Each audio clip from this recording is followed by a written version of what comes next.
Welcome to Lead Different. Most leaders say they want change until change challenges how they lead. Sound familiar? Welcome to the Lead Different podcast, where we don't protect the status quo, we challenge it. Today's guest doesn't believe leaders have to choose between strong results and putting people first. He believes that mindset is broken. Jeff Schiefelbein is an award-winning entrepreneur, culture-building expert, and national speaker who has built and led organizations where culture isn't a perk, it's the strategy. As founder of Undivided Life and co-founder of multiple high-growth ventures, Jeff has helped companies align purpose, people, and performance.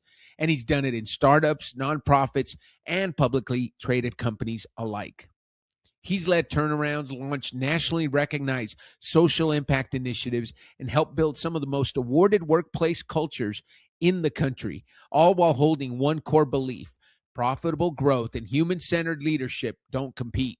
They reinforce each other.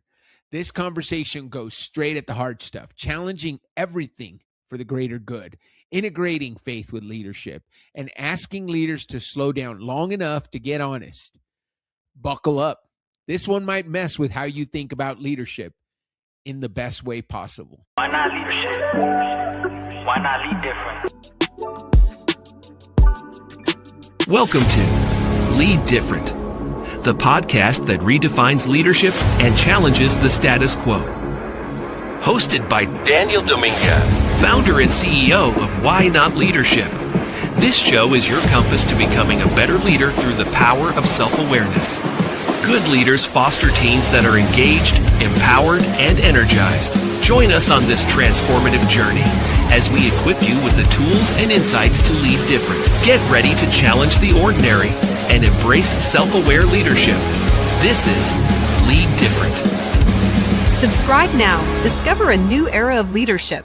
Lead different, because great leaders change the world. Welcome to the show, man. So good to have you. So good to see you here on the Lead Different podcast. I've been following you. I've been checking you out on LinkedIn, on YouTube. You're just making lots of positive things happen in the world. And right before before I hit the record button, Jeff was giving me some kudos for the way we interact. We interacted on LinkedIn. And so I really appreciate it, Jeff. You know, I think genuine connection. And it's funny you say that, because one of my coaches, one of my mentors once told me, Dan, you're building a business. Here's what I want you to do. Ask all your best friends, all the people that know you well, ask them, what do you do better than anybody they know? And you know what they came back with, Jeff? And I'm very flattered. They said, Dan, you're just so good at connecting. You are so good at connecting authentically with people, and you do it in a manner that's genuine, and people like you. And so you're a connector. That was what people had to say. And that's what you were talking about a little while ago. Well, and you do it not just like this, right? We've had phone calls and video chats and all that stuff, but you can even do it in the way you interact with written content. And I think that can be hard, because even for a connector, sometimes we lose our superpower when we're having to just type asynchronously in a reaction to somebody else's words or thoughts or story or whatever. And you're able to show up, and not only are you able to make a real connection when you're interacting on LinkedIn, you also then add to or bring more value to whatever the conversation is. And you've stood out to me from day one. I actually feel like I'm sitting in the office next to you. I know we're not even in the same state, but that's how much on the day-to-day I'm watching us kind of do this 1-2 punch as we're rolling through every day, and all the ups and downs of our business life and our faith and who we are as men, as leaders, as people doing our best to navigate through what leadership really means. Man, you said a lot there, and I don't want to pat myself on the back, because this is about you. This is about Jeff Schiefelbein and what you bring to the table. And the reason I have you on the show is because, look, we want to be the Lead Different podcast wants to be the number one podcast for Catholic business leaders in the world. And if I'm going to do that, I got to interview people that bring value. And I've been, like I said before in the pre-show, Jeff, I've been binging on your videos. I've been binging on Devin Schott. I've been binging on Gabby After Dark. I want to listen to all the people that speak well of our faith, that Yes. speak well of business, and that are in it to make a difference for people. At the end of the day, we're going through a situation in my family right now, and that's probably something I'll talk to you. I will make it public eventually, but dealing with my 14-year-old teenage daughter and listening to you talk about how much you love your kids, reminding me that, hey, we get to deal with those challenges that our kids bring us. We don't have to deal with them. We get to. It's an opportunity. She's a runner. She was a cross country runner, and she likes to get up early in the morning and run. And I'm a little older now. I used to be able to run sub 6 minute miles. Now I can barely keep up with her on the bike. So here we are one morning, it's freezing, and I'm getting to get out there, and I get to ride my bike alongside her as we're running. And it's easy to say, man, I wish I didn't have to do this. No, I get to do that because you and I were talking about it. I think in another conversation, Jen Fulweiler is a Catholic comedian who's going through a situation right now with her daughter having some health issues, and probably she would give anything to go out and ride her bike alongside her daughter today. 100%. And you can kind of always put yourself in that situation of that it's a get to moment, because I also know of fathers, of leaders, who don't show up, who decide that they're out, they're leaving, they're not going to be present to the needs of a daughter when they're doing something as fun as athletics, or when they're in need in the middle of the night, or even when they need you to stay home and suck it up and suffer through whatever ups and downs are happening in a marriage so that you can keep the family together. So you get to it. It truly is a blessing. I can remember one time writing a story called "Even the Dog Crap is a Blessing." And it was because I came home from the hospital and had the biggest mess I had to clean up. And, you're throwing up in your mouth kind of a thing. Oh, but meanwhile, the reason I left the hospital, my brother's daughter, so my niece, had an aneurysm. For 1 month, she was in ICU. Another 5 months, she was in the step-down hospital. But in the ICU, he slept on the floor of the lobby of the ICU for an entire month. And I was like, my brother would give anything to be at home cleaning up a dog mess, not sitting in the lobby hoping for the best while his daughter is on her deathbed facing all these brain surgeries. So, perspective matters, but also God's put us in every single situation for a reason. And the tough stuff at work, the tough stuff in communication, relationship building, healing, all those things, every bit of it is a blessing if we sign up for it with the right mindset towards why are we here. Yeah, you're absolutely right. And we're going to talk about why are you here. I think you're going to love the work we did. As you guys know, listeners, you know what I did. I had Jeff take the YOS, and he hasn't seen his results. So we're going to talk about it sometime during the show. But you mentioned something, and I'm lucky. I have a brilliant daughter I have two brilliant daughters, but the one that's at home shares ideas with me. And we were talking yesterday about things that, putting things off that are important. And I know you're big on, you got to just take action. You know what? Yeah. Take action. You can fix bad. You can't fix nothing. Right. I can deal with that. That's right. Yeah, I always, and Sophia, I've been in sales my entire career. I was national sales director at a major healthcare company before I decided to go on my own. And one of the things she says, Dad, you're already at no. Just ask. If you don't ask, you're already at no. Your answer is no. So you're already at no. So it's, you can tell she grew up with a dad who was in sales. But the other thing she said yesterday, I was sharing it with one of the discerners here at the Newman Center, because we were chatting, and he's discerning the priesthood. And he said, oh man, I haven't been to confession in like a month and a half, and I keep putting it off. And I said, you know what Sophia says about that? Sophia says, it takes as long as it takes to do something, but it will take you the rest of your life to not do it. And I was like, whoa, that's so deep, right? Because we put things off. And you talked about it in that speech I was just listening to you give. That's how you get to 30 years later saying, where did those years go? Yeah. Because you put it off. Regret it. And you don't regret the things you do. You regret the things you don't do. Yeah. So I like that practical wisdom of your daughter, right? This, everything's unknown until it's known. It took me this long until now to do the thing I just did. And I always have a chance for a different outcome until I don't. Like every one of those things is so fundamentally true, but we act like they can't be because we tell ourselves some narrative that is a story that has already been written in our brain that can't be true unless we don't do anything to act upon whatever's next. Yeah, we have to act upon it. And Sophia, like I said, she says, she jokes, Dad, it began with the word. She's like, you have to say it and then you got to write it down, and then you got to act on it. So you say it, hey, I'll give you guys by the way, I'm going to give everybody, and Jeff, share this with your buddies. This is Chat GPT tip. Everybody, I was just listening to there's a professor at Harvard that talks about happiness.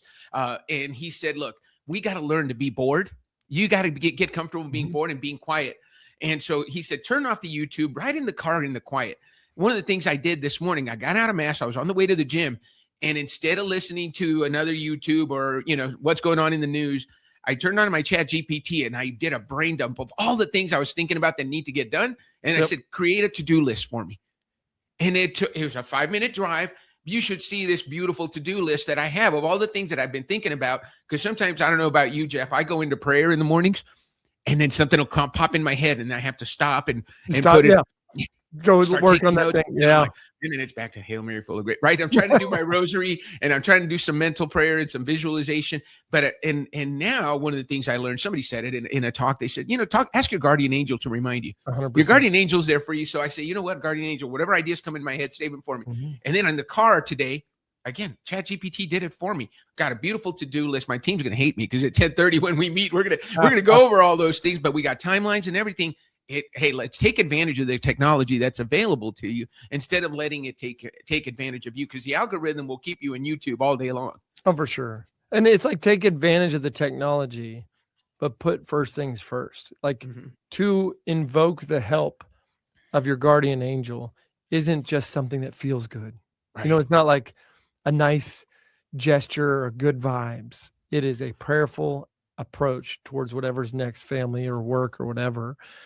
Just like the way that you pray over your business, the way that you pray over your decisions, and that you do have that time of silence, right? I'm betting it's Arthur Brooks, right? If I think about it is Arthur Brooks. Yeah. If I think about this idea of boredom, I actually think that it's usually not even boredom that comes out of it. It's clarity, because the noise starts to go away. One of the greatest things we can have is just this peace where we are contemplating, because I think we can hear God better than we can when, again, you got the YouTube going while you're driving down the road, you're listening to all this junk.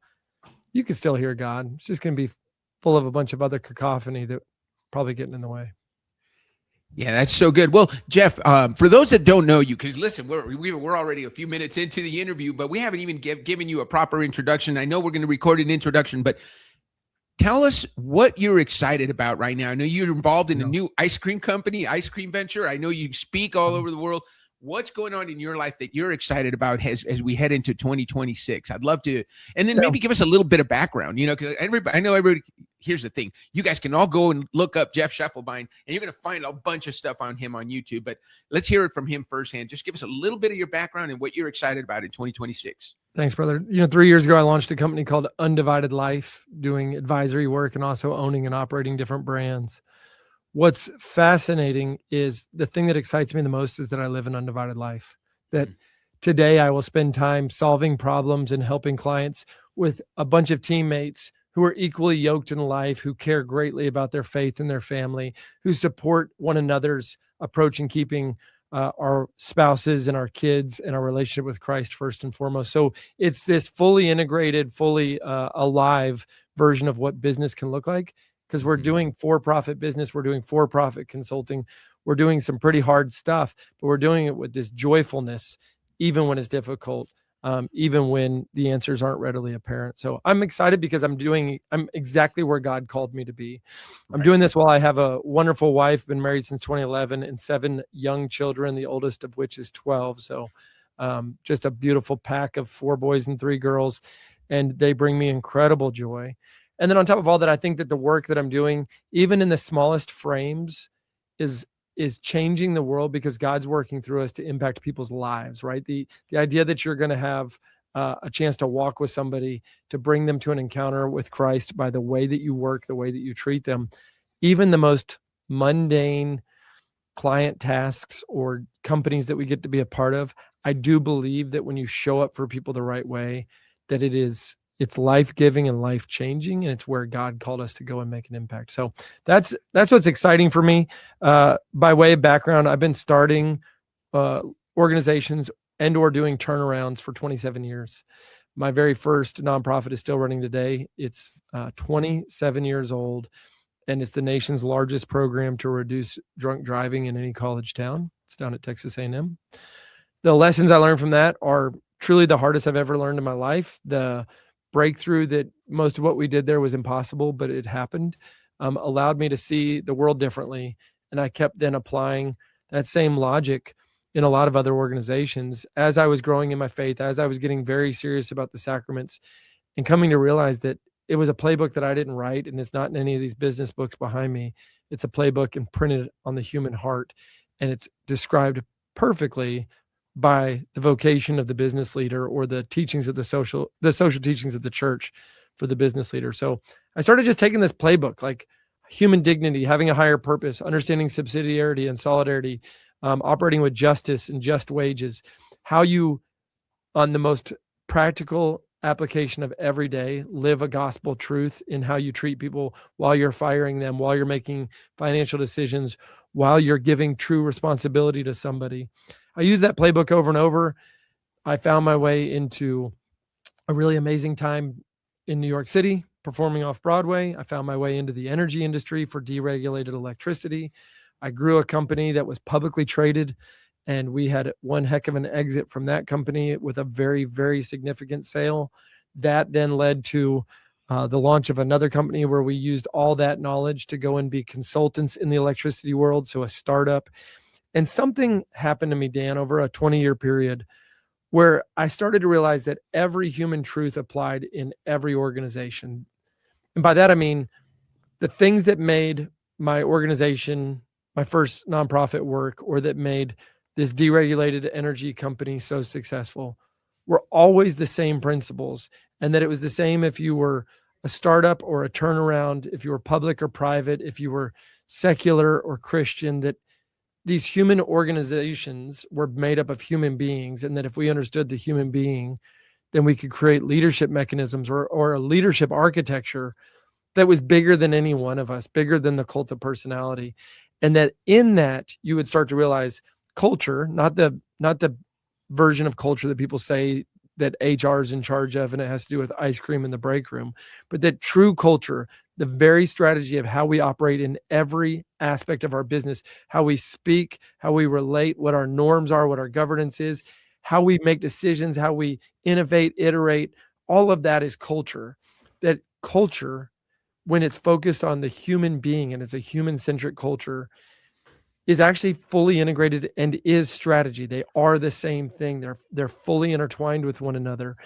And that when you get that right, you can actually say, okay, I'm going to follow these principles, and we're going to hit the metrics that matter, the growth, customer retention, profit, whatever. We're going to hit the metrics that matter always while we're promoting human flourishing, the formation of the human person.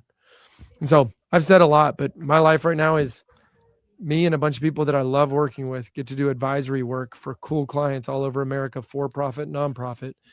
And then we own and operate several really cool brands. Just going to plug this real quick. One is the podcast, The Beatitudes, that I appear on.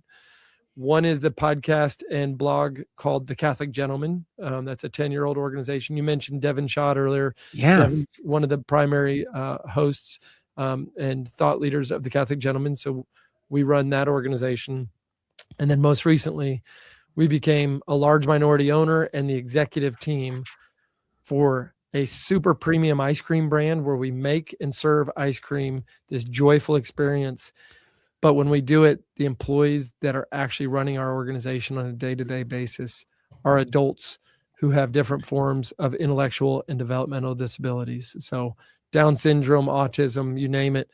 Those are the folks running our stores and running our catering. And it is the coolest culture change organization, pro-life movement I've ever been a part of. Right.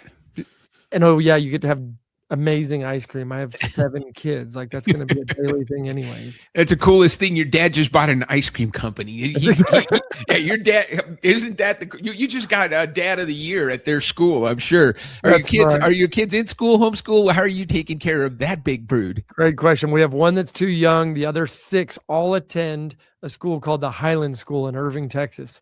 So nice. I got a pre-K 3 through 6th grade, but it goes all the way through 12. So brother, nice. 2 years from now, the shuttle bus is going to be dropping off 7 kids there. God willing, if there's more kids to come, at some point we may have 8 kids in the same school. And it's such a blessing for us. It's a school run by Regnum Christi.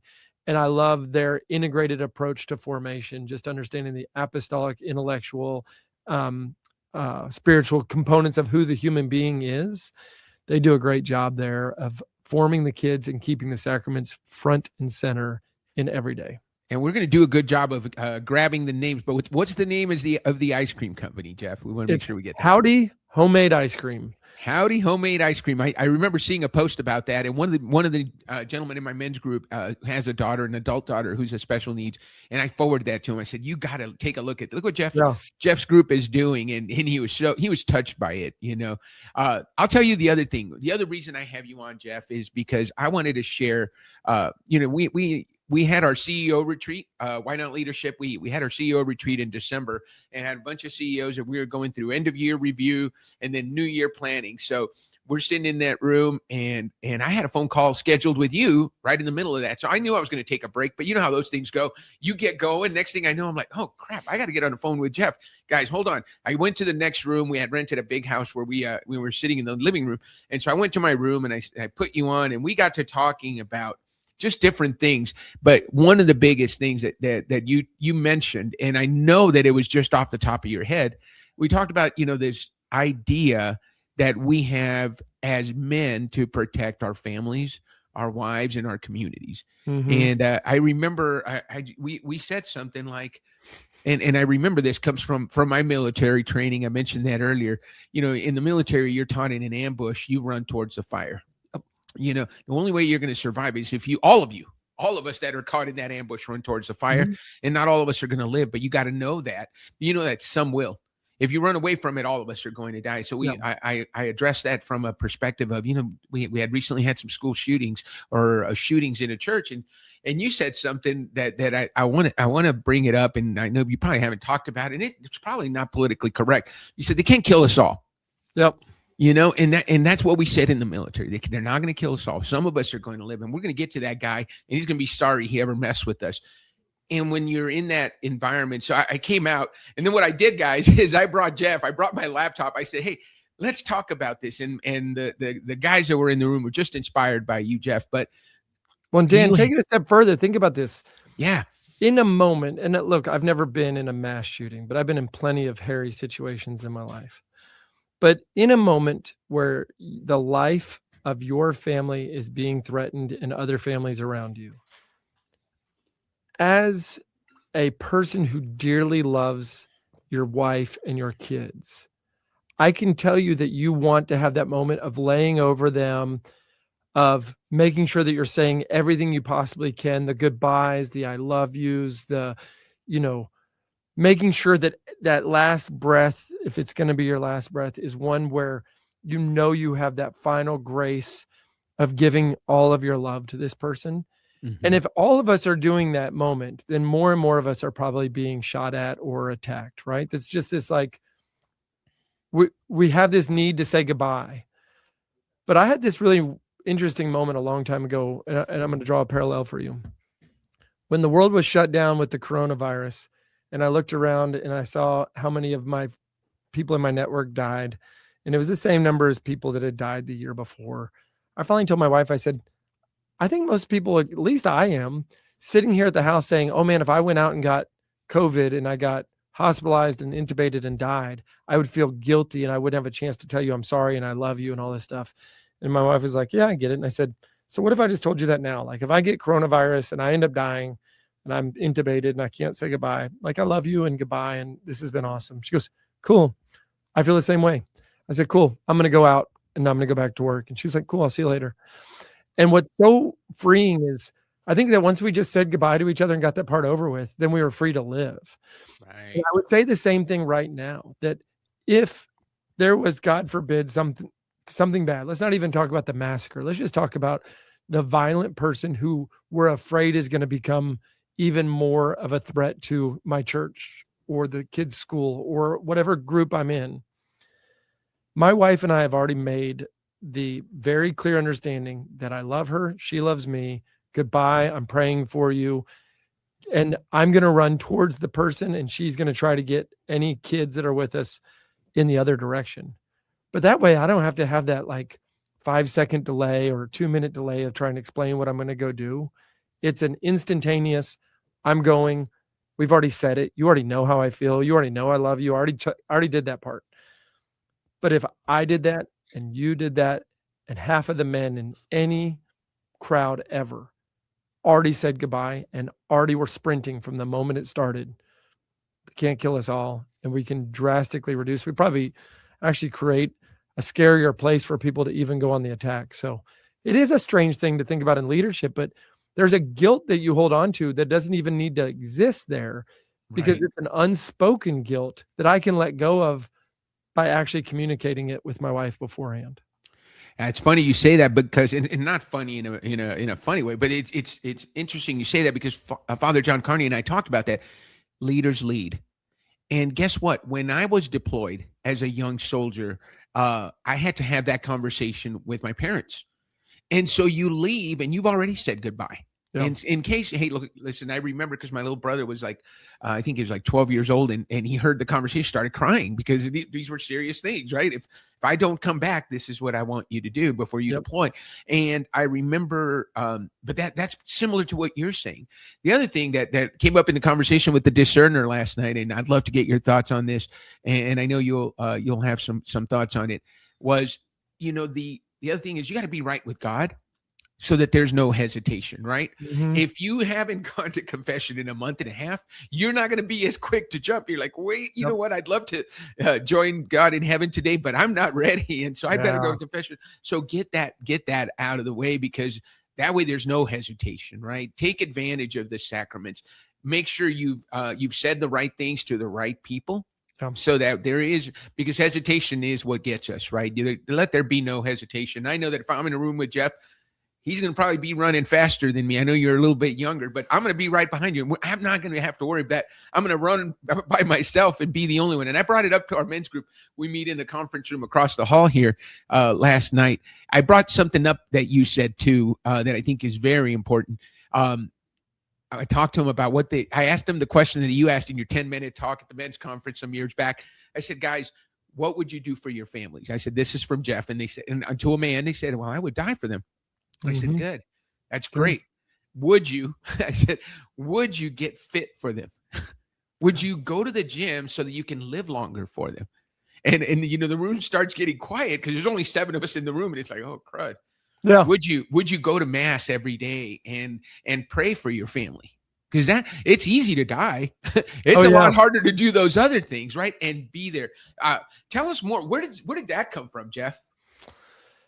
I think people will accidentally create an unintended consequence to how they speak about something, or how they refer to something, leads to a different feeling about it, or a different relationship with it. I know I'm being a little bit vague, but I just kept asking myself, like, where are different places that we say something we don't mean, right? Mm-hmm.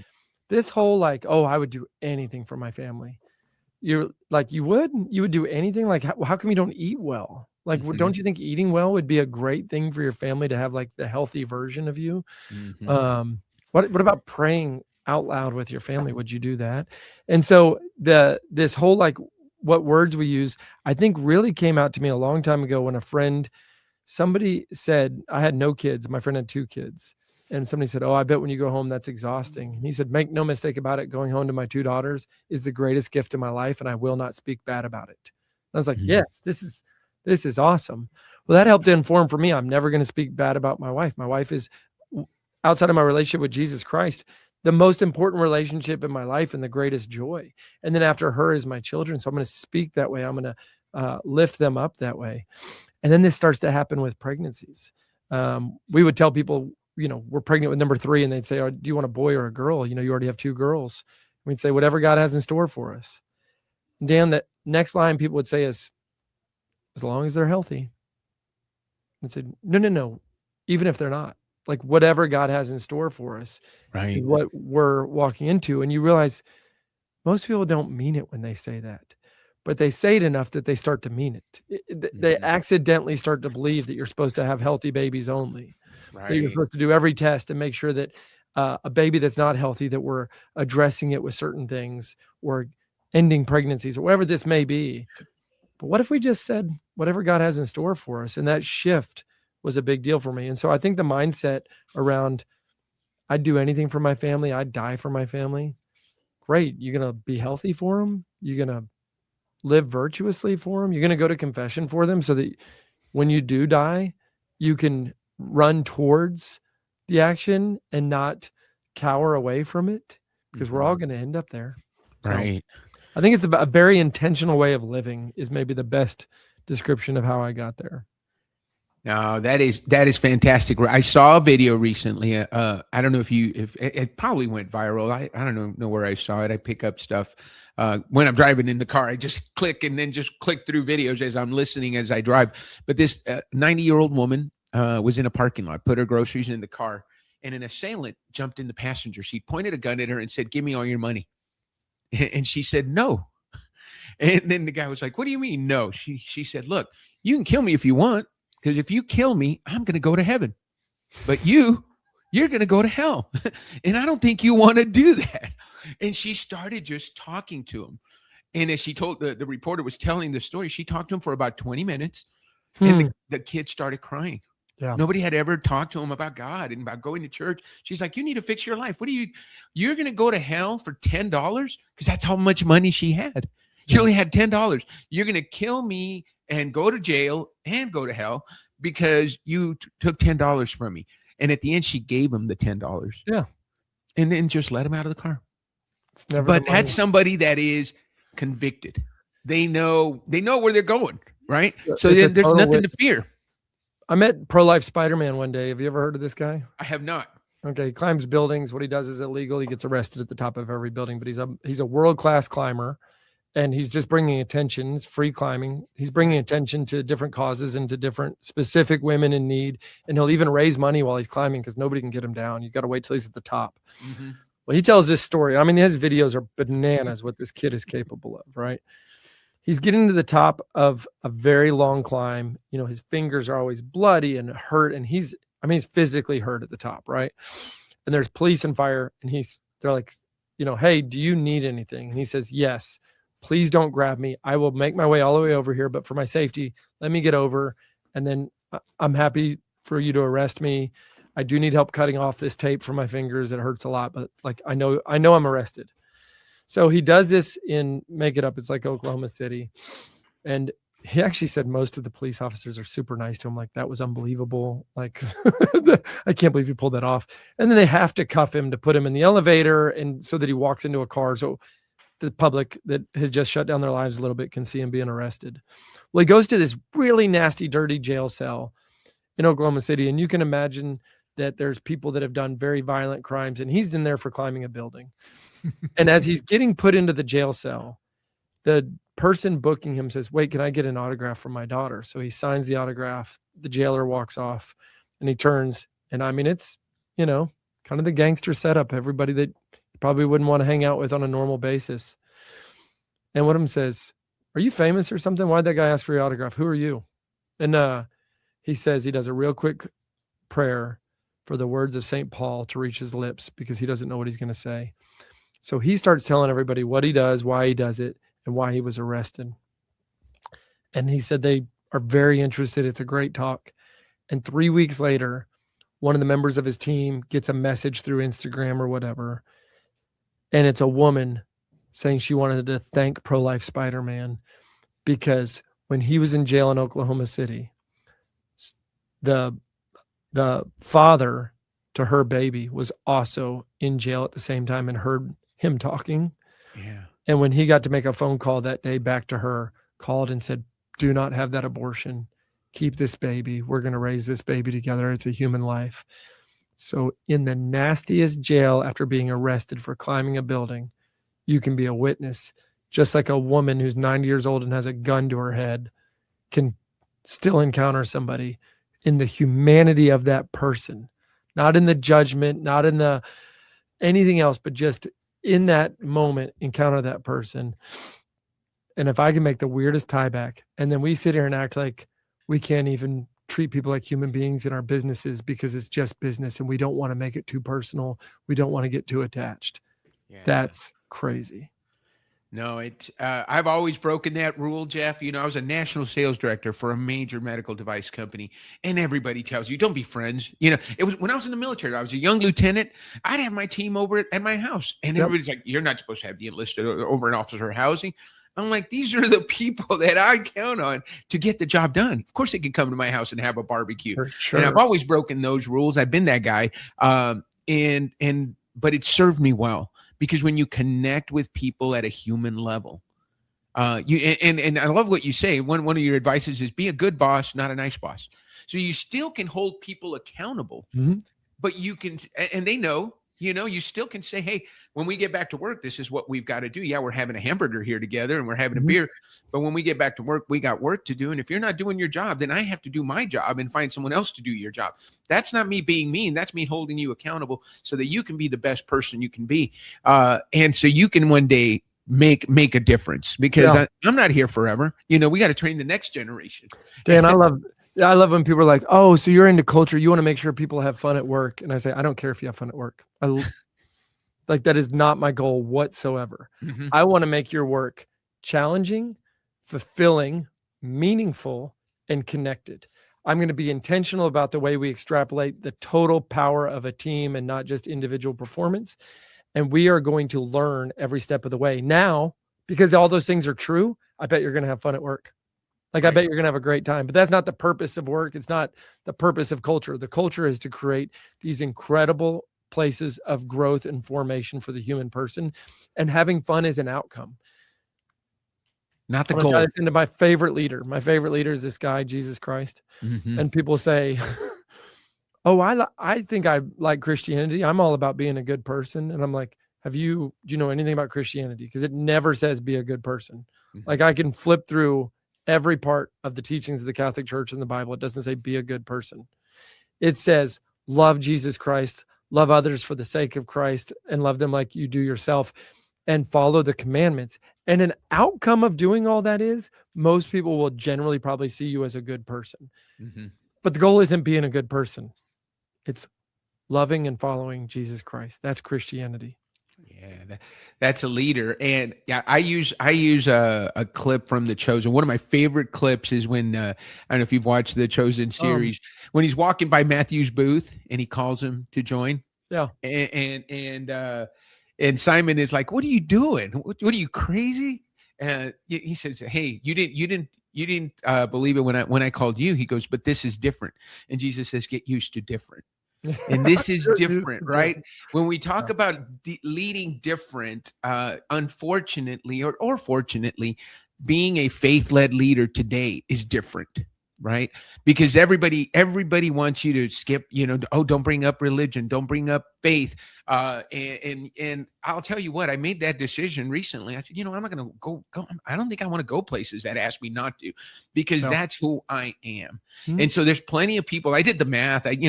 What's so great about it is you can just plug it into Google. Okay, how many people are in the world, right? And how many of those believe in God? Well, 70% of the world believes in God. So if I'm talking about my God, it might not be your God. 70%, more than half of the people, almost 3/4 of the people believe in God. Yeah. And about half of those people believe in the same God that I do. So our Protestant brothers and sisters believe in Jesus Christ. They're just as much as I do. And if you don't have a problem with me being Catholic, I don't have a problem with you being Protestant. Whatever it is that you bring, because we all love Christ, right? And so that brings us together. And then half of those people are Catholic. So there's a whole bunch of us that believe in the same thing. And those are the people that I will want to interact with. If you want me to come speak to your company, know that I probably am going to mention my faith, and know that I'm going to mention how it guides me. Just like you said, it's not about being nice. It's about following. And tell us about this, because this is an important leadership lesson. You know, leading is about leading. But I remember in ROTC, we used to get rated on followership because everybody was great when they were put in charge. But then when they had to be a member of the patrol and they were tired, they'd slack. And then that guy wouldn't get a good rating. Well, we got rated on our followership, but at the beginning of everything, and you talk about it all the time, is put Jesus first. Be a leader who puts him first, and you're following in his example, his teachings. Tell us how you do that in everything that you do, Jeff. Yeah, first, I think there's some part of what you were talking about when you're being a follower too, especially in an organization.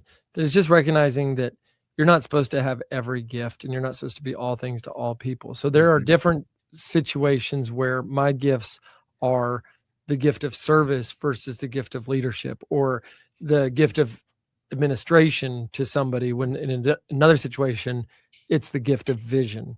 And so depending on the circumstances, I need to play my role. Because at the end of the day, I'm also trying to recognize that in all of my work, if I've done my work with excellence and to the glory of God, regardless of what I've said, but just in the way that I've operated and what my intentions are, then my work is both formative to me and dignified to me, but it's also evangelizing to the truth of who Jesus Christ is, just by the excellence of my work.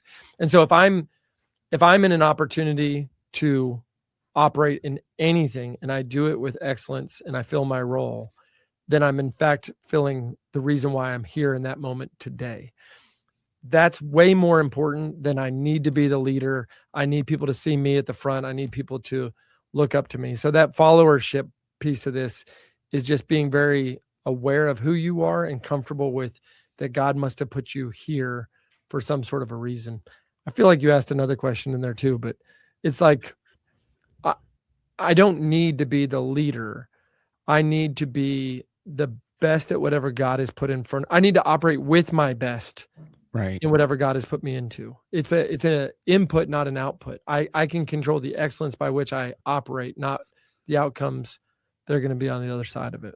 No, absolutely. My good friend Gigi Sabat says, well, you got to remember who you are. You also got to remember whose you are. Whose you are. Yeah. Who do you belong to? You know, why, you know, Baltimore, I love the Baltimore Catechism. Why did God make you? Right. Yeah. To love him and to follow him and to be prepared to be happy with him in the next life. Right. Yeah. So those are great goals.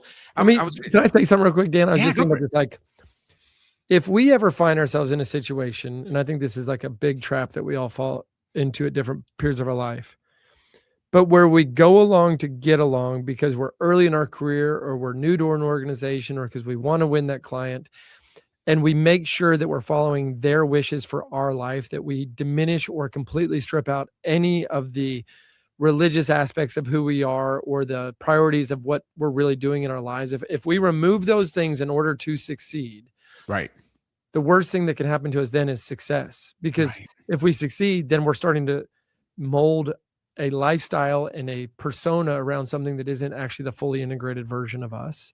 Right. And shame on us that someday we're going to go from going along to getting along, just trying to, you know, make sure we don't get fired, make sure we keep rising to the ranks, to now we're part of the problem because now we're part of a system that reinforces the murky middle and no true beliefs in anything of substance, no convictions for things that really matter.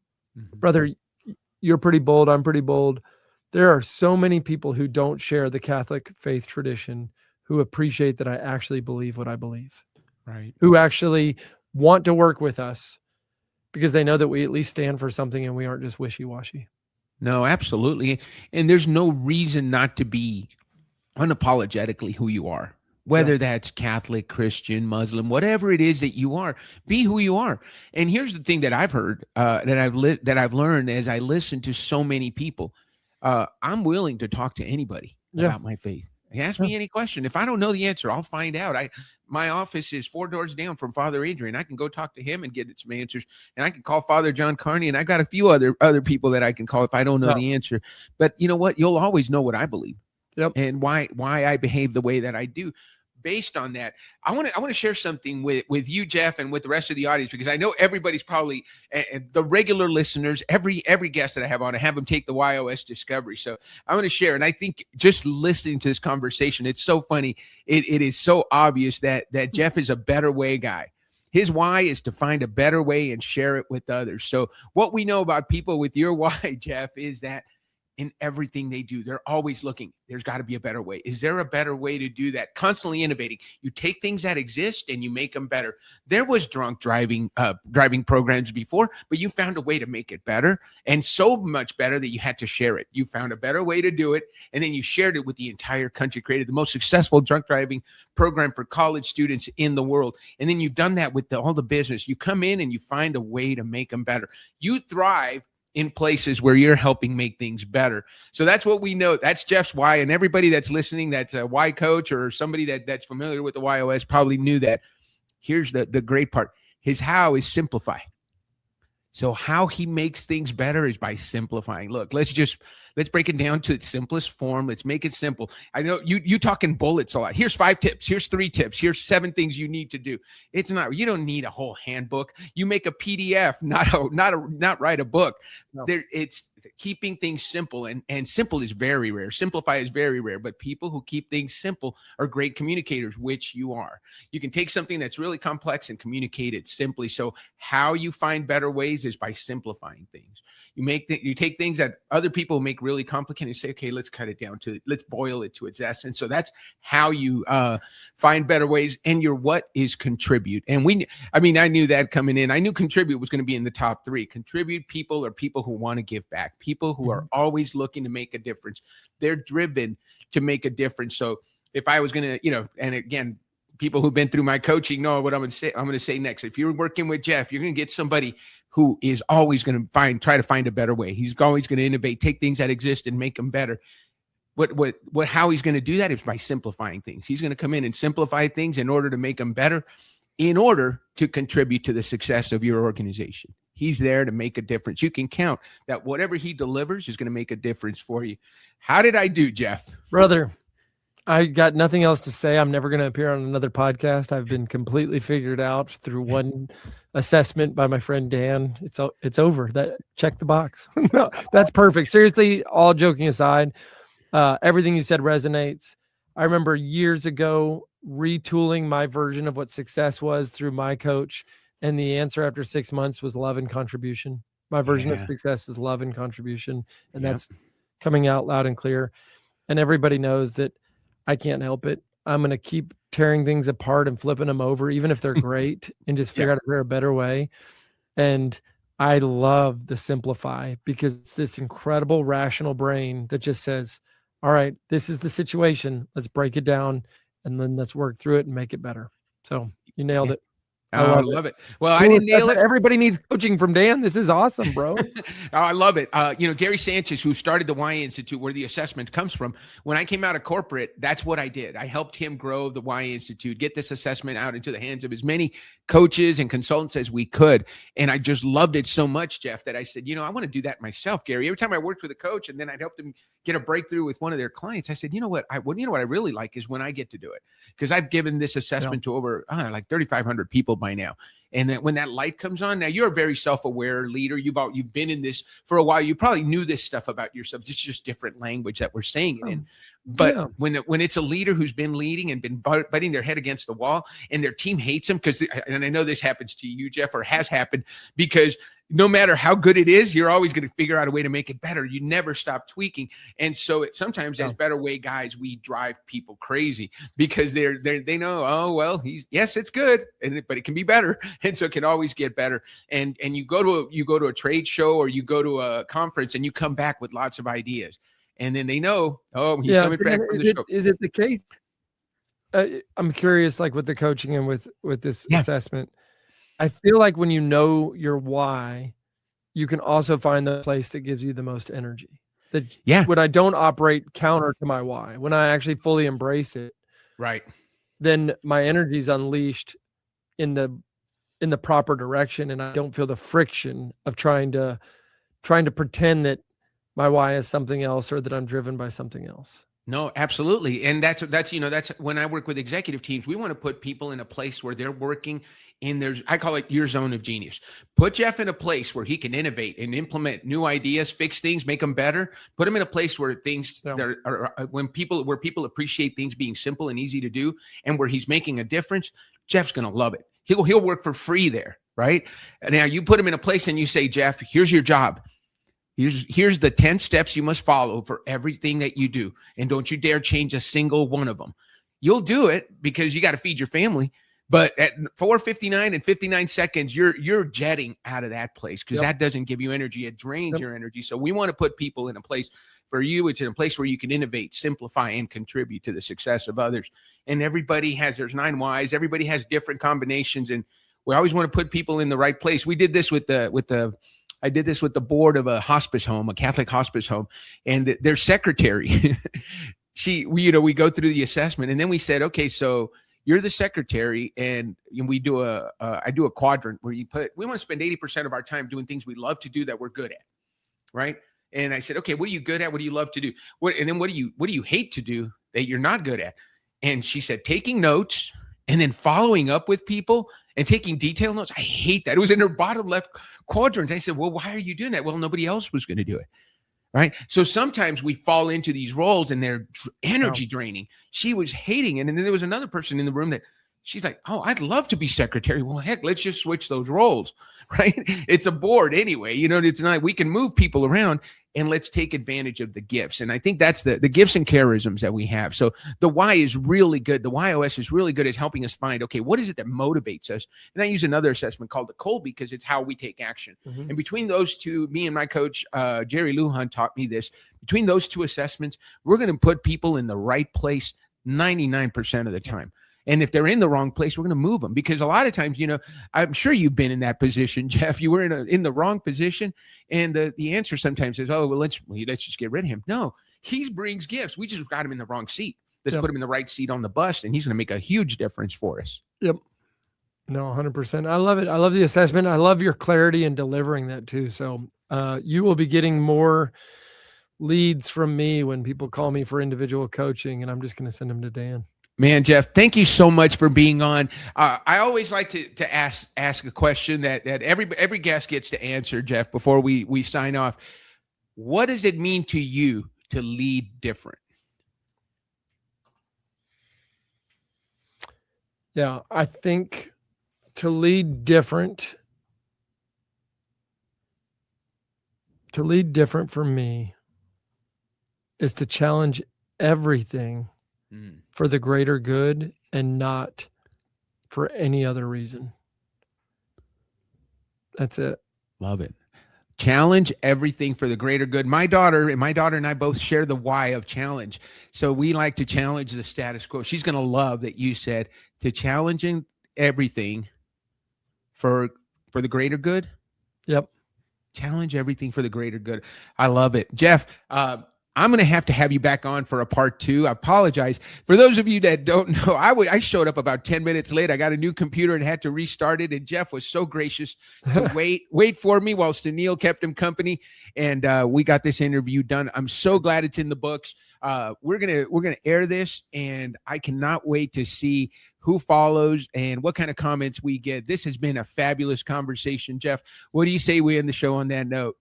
Perfect. God bless you, my friend. Thank you for everything. God bless you, Jeff. Thank you for being on. Guys, don't forget, if you liked the show, if you liked anything that Jeff said, make sure you comment and let us know, but don't forget to subscribe. Send it to your friends. Father John Carney, I know you're listening. We're going to try to get this show bigger than yours because yours blew up. And Jeff said to me, Dan, I'm going to send it to my whole network, and we're going to make sure that Father John Carney's in second place. So you got to keep sending it to your network, Father John Carney. You got an 80-year-old network. This is a young buck. He doesn't have as many connections as you do. But guys, thank you for listening to the Lead Different podcast. Jeff, thank you for bringing your message, you're sharing your wisdom, and for being on the show with us today. This is Lead Different. Subscribe now. Discover a new era of leadership. Lead different because great leaders change the world.